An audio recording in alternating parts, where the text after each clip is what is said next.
Greetings, YouTube. The Doctor is in. Dr. Urias Papers here, coming at you with another commentary on Pathfinder 2nd Edition. Don't forget to hit that subscribe button. If you like this video, hit the like button. And if you have any questions or comments, please leave a question or comment. All right, it's time for another installment of the Doctor Reviews, and we're going to review the Cleric today. So, I am giving the Cleric an A. I think this is an awesome class. It is extremely versatile. And when a Cleric is placed into a party, it is a game changer for that party. Very, very, very much so. So healing in Pathfinder 2nd Edition is very different than healing in Dungeons & Dragons. There's very much more ways to heal, particularly out of combat, in Pathfinder 2nd Edition than there are in Dungeons & Dragons. And a Cleric makes that happen even differently. So the key ability for the Cleric is obviously Wisdom. However, there are a number of key abilities that the Cleric gets that do work off of Charisma. So it is important to think about having a high Charisma. Hit points are pretty standard. They're trained in Perception, so they can benefit from Canny Acumen to become an expert in Perception. And because Perception is keyed off of Wisdoms, Clerics can have a pretty high initiative every combat, and that can be pretty important for some of the things that they do, for them to go first, to be able to heal companions that are down from the round before and get them back up before they're able to go again, and before the enemies get to go. So they're trained in Fortitude and Reflex saves. They're experts in Will saves. That's good. I mean, they're kind of average on those things. Skills are obviously trained in Religion, and then trained in one skill determined by the choice of their deity. So a lot of things that Clerics have are driven by what deity they choose. And we'll look at all the deities too. And then they're trained in a number of additional skills equal to 2+ their intelligence modifier, and their intelligence is probably not going to be that high. It's not obviously not going to be your dump stat, but it is going to be one that is not super high. So with that in mind, you're probably not going to be a big skill monkey. You're not going to have a whole bunch of skills. They're trained in simple weapons, and then they're trained in the favored weapons of their deity. So if you are going to be like a war priest, which is one of the things that we're going to talk about, you may want to choose your deity very carefully. And again, like I've said, many of the decisions that you're going to make with the Cleric are going to be based off of the deity that you choose.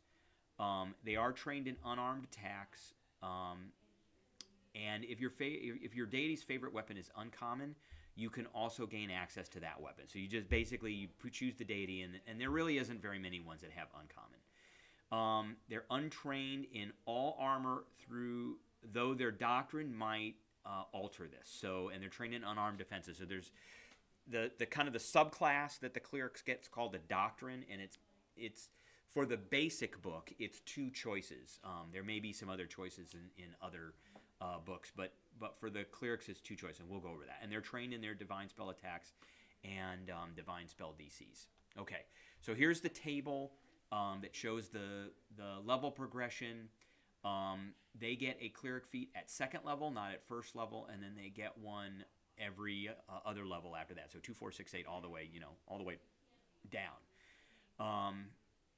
So you choose your deity. You have to choose a deity at 1st level, and you get spell casting based off of that. And then there are certain things that are anathema to you as well, based off of your deity. And again, like I've said, and I'll keep repeating this over and over and over again, your choice of deity drives a lot of what your character is going to look at or look like and be able to do. You get divine spell casting, so there's a table. Here's the table for Cleric spells per day that you can use.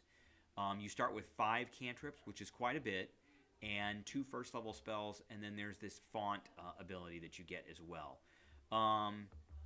So your deity bestows on you the power to cast divine spells. You can cast divine spells using the cast a spell activity. And at 1st level, you can prepare 2 first-level spells and 5 cantrips each morning. And from other divine spells, you gain access prepared spells. So not only these spell slots, but they're also the prepared spells. This is what you can cast per day. So you have to actually say what you're going to use. And as you increase in level, the number of spells you can prepare each day goes up. as does the highest level of spell you can cast shown in the table. And they remain available to you until you cast them, obviously. Okay. So your heightened, this just gives a little description of the heightened spell. So when you get spell slots of 2nd level or higher, you can fill those slots with stronger versions of lower spells. And then cantrips automatically go up. So they got the little example in here that when you can start casting 3rd level spells, and your cantrips are 3rd level. Okay, so this divine font ability, it depends on the deity. So some deities give you a healing font, and some deities give you a harmful font. Let's look at that real quick. So that's page 437. So this is the first page where the deities are.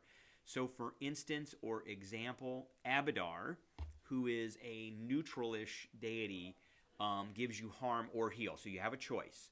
Whereas Asmodeus, you can only take harm. Or Caden Colleen, you can only take heal.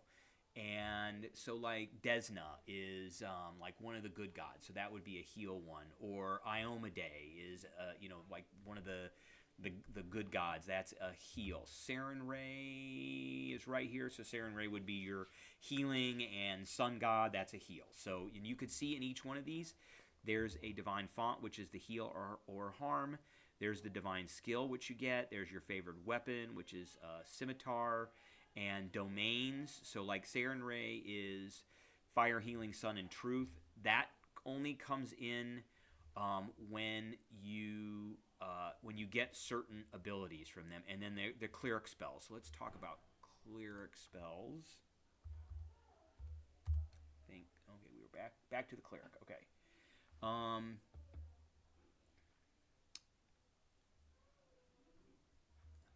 So. And those are spells that are available to you to take. So the Divine Font gives you a number of additional slots for either heal or harm equal to 1 plus your Charisma modifier. So if your Charisma modifier is a +3, then you're getting 4 extra slots. And it's always of your highest level. So when you prepare spells for the day, you can prepare additional heal or harm spells depending on your deity. The Divine Font spell your deity provides is listed in the Divine Font entry of your deity. Once you choose, you can't change the choice. And so you gain additional spell slots each day at your highest level of cleric spell slots. So for instance, if we're a 9th level cleric, we get 2 5th level slots, and then there's this little asterisk which gives us additional heal or harm slots equal to 1. So if our charisma modifier was a +3, we would get 4 extra slots at 5th level, which would all be heal or harms, which is awesome. Now I want to find this thing. The deity also adds to your spell list. You can prepare these just like any other spell in the divine spell list. Once you prepare them, once you can prepare spells of their level as a cleric. So again, if we look at, say, Asmodeus, 1st level is Charm, 4th level is Suggestion, 6th level is Mislead. Some of those are definitely not cleric spells, but they're on your list to be able to take because they are part of your spell list for him. Caden Colleen is Fleet Step, Touch of Idiocy, Hallucination. Iomedae is True Strike, which is an awesome spell in Pathfinder. See Invisibility, Fire Shield. So these are obviously not cleric spells, but you can take them. Okay, so that's Divine Font. So there's a lot of extra healing or harming, depending on what kind of cleric you want to be. Now then we come to the doctrine part. So there's only 2 doctrines in the basic book, and that's the only ones I'm going to talk about today, because this is basically just an introduction to people to Pathfinder 2e. But there are other doctrines that you can take in other books. So we've got the Cloistered Cleric, and we've got the War Priest. So a Cloistered Cleric is the cleric that isn't going to be in combat necessarily, or is only in combat as a last resort. And that is like weapon combat.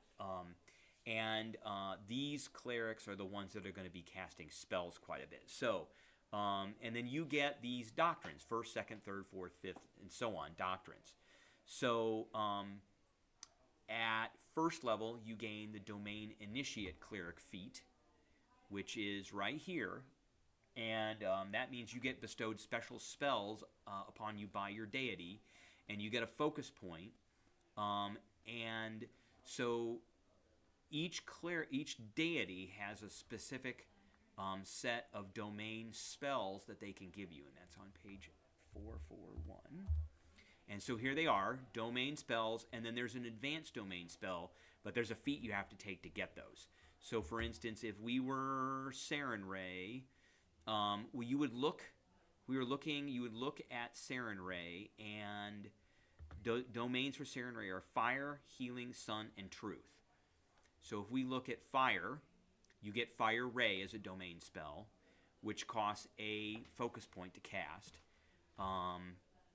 Sun, you get Dazzling Flash. What were the other ones here? The other ones were Healing and Truth.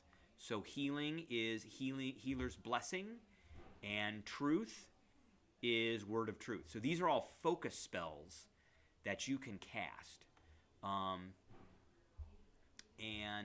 So there is that. And that is only available to a Cloistered Cleric. They get this automatically at first level, but a War Priest could get it if they wanted to take that feat. But they would have to take that feat as a feat choice. The second doctrine gives you proficiency rank for Fortitude saves increased to Expert. I'm not really sure about why that's there, but I guess they're tougher. Third doctrine at 7th level, your proficiency rank for Divine Spell attack rolls and DCs increases to Expert. So this is scaling with some of the other purely spell casting classes, where the difficulty to hit, or your bonus to hit gets better, and your DC for your saves gets better. So that these guys will be casting spells that will be either ranged spell attacks or causing saving throws. Fourth doctrine, you gain expert proficiency with your deity's favorite weapon. This is at 11th level, so the War Priest gets these sooner. And then when you critically succeed, you get the critical specialization. Now, let's see. Fifth doctrine, your proficiency ranks for divine spell attacks go up. And 19th level, your proficiency for spell attacks goes to legendary. So this is one of the only classes that gets legendary. Now, the War Priest, you are trained in light and medium armor, and you have expert proficiency in fortitude saves, and you gain the shield block general feat. So this cleric, the Cloistered Cleric, is not trained in armor. Here it is right here under defenses. So they are trained in unarmored defense, and they're untrained in all armor. So, but the War Priest does get training in armor and can use a shield. And if your deity's weapons is simple, you gain the Deadly Simplicity Cleric feat, which probably your deity's weapons you're wielding damage die goes up by 1, which is that's not that great. That is not a great feat. The Domain Initiative feat is much better. And then let's see, at 13th level you gain expert proficiency in light and medium armor. So at second doctrine you're trained in martial weapons, which I think for the most part you might be using your deity's weapon. You gain at 7th level you gain expert proficiency with your deity's favorite weapon, and then you get the critical specialization effect. So the cloistered folks don't get this until 11th level. The War Priest gets this at 7th level. Your proficiency at 11th level, your proficiency ranks for divine spell attack rolls increases to expert. That happens at 11th level for the War Priest. That happens at 7th level for the Cloistered Cleric, and then so on and so forth. Now, personally, I give the Cloistered Cleric an A, and I give the War Priest kind of a B-. If you're going to be a melee character, you might as well just be a fighter, to be perfectly honest. Now, this is a fighter that can cast spells, and fighters don't cast spells necessarily, so there is that. But if you're going to be up front and ready to go, you're not really going to be support, and I really think that it's just better to be a fighter or a champion. And then we get the skill increases and the general feat increases and the ability boosts and all of that. So the clerics do get their feats. So Clerics do not get a feat until 2nd level. So they get a Cleric feat here. They get something when they take their Doctrine. The War Priest only gets it when they take their Deities weapon if it's simple, and they get this Deadly Simplicity, which is a pretty mediocre feat. They get the Cloistered Cleric get the Domain Initiative, which is great, and I like those the focus spells. In addition, there's Harming Hands or Healing Hands. So you change the D8s to D10s for harms or heals, which is, if you're going to be a Cloistered Cleric who's going to be doing healing, you need to take this. Holy Castigation, you combine holy energy with positive energy to damage demons, devils, and their evil ilk. Heal spells, you cast damage fiends as though they were undead. Okay, so that's pretty cool. Again, that's probably something, you need to be good aligned, but that's probably something for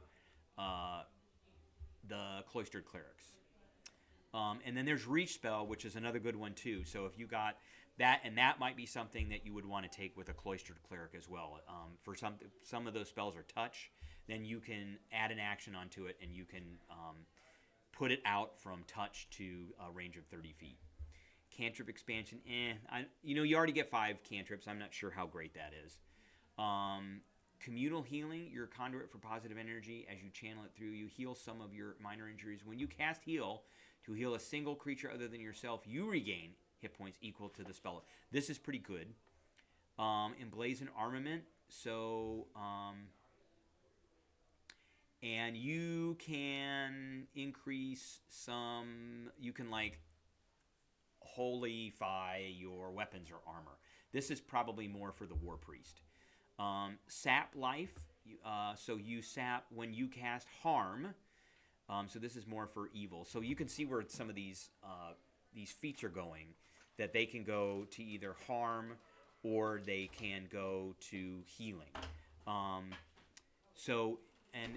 Pathfinder clerics don't automatically turn undead either, so you have to take it as a feat. And then there's the versatile font. So if you're taking one of these deities that's neutral, then you can heal or harm. You have the choice. You can do either. Without this feat, you take one or the other. With this feat, you get both. And so you can cast heal or harm in those spell slots.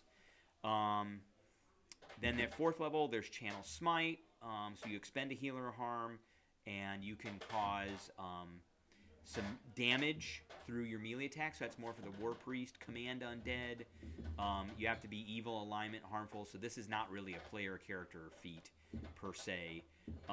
Directed Channel, you can shape the energy into a channel in a single direction, and when you cast a version of Harm and Heal that has an area, you can make it a 60-foot cone instead of a 30-foot emanation, and so on and so forth. So I think all in all, this class is pretty great as far as the deities go that you can choose. If you're a good cleric, I think that Iomedae is pretty good. It comes with a longsword, which isn't bad.